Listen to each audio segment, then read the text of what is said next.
Hi everyone, and welcome back to Coffee with My Sunshine. Today I'm going to be participating in the Useful DIY Challenge hosted by Moomdas Life Handmade, and her co-host this month is Denise from the channel This and That with Denise Jordan. So if you'd like to see my useful DIY, please keep watching. So I picked this clock up from the Goodwill when I was out thrifting not too long ago because I knew I could do something with it, and I thought this project would be perfect for it. It was originally $6.99, but I got it for half off. So I'm going to start by painting the inside, and when I started doing this I wasn't exactly sure how I was going to do the barnwood look on there.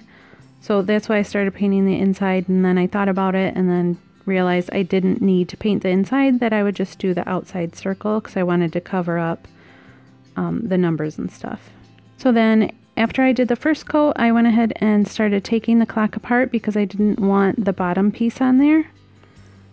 So I removed that, and then I wanted to measure just a circle around where I wanted the wood look to be.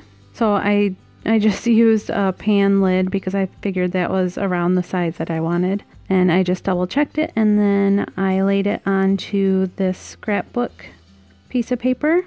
I got it from Hobby Lobby and it was 25 cents. So I just traced the circle around there, and then because I couldn't get the hands off of this clock, I just had to kind of mark with my fingers where the center was, and then I just cut along the line, and then I'm going to cut a little hole just so I can slide the paper underneath the hands.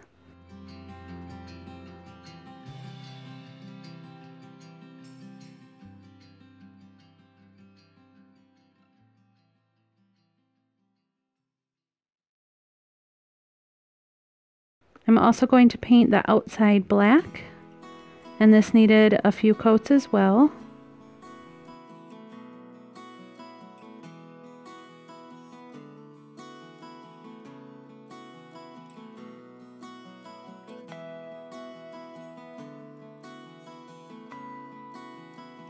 And I want the hands to match, so I painted those black.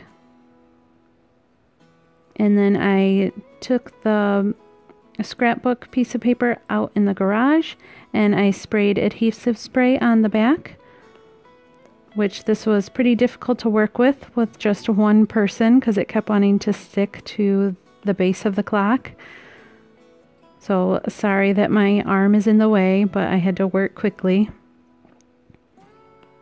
And then I just smoothed out the bubbles and made it flat, and I think it worked out pretty good for being one person. I could have made it straighter if I had my husband's help, but he wasn't home. So then I just started playing with the placement of the numbers, and I didn't stick them down right away all the way because I wanted to make sure they looked okay. And then after I was happy with the placement, I went ahead and stuck them down really good and pulled off the tape, and then put the clock back together.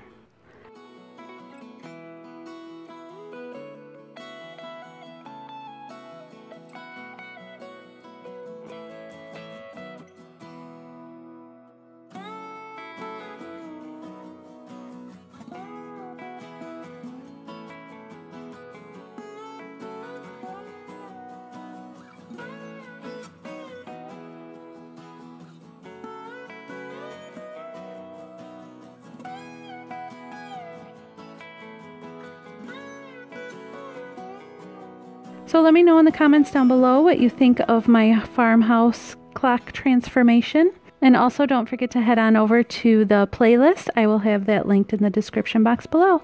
I will see you guys next time. Thanks for watching. Bye!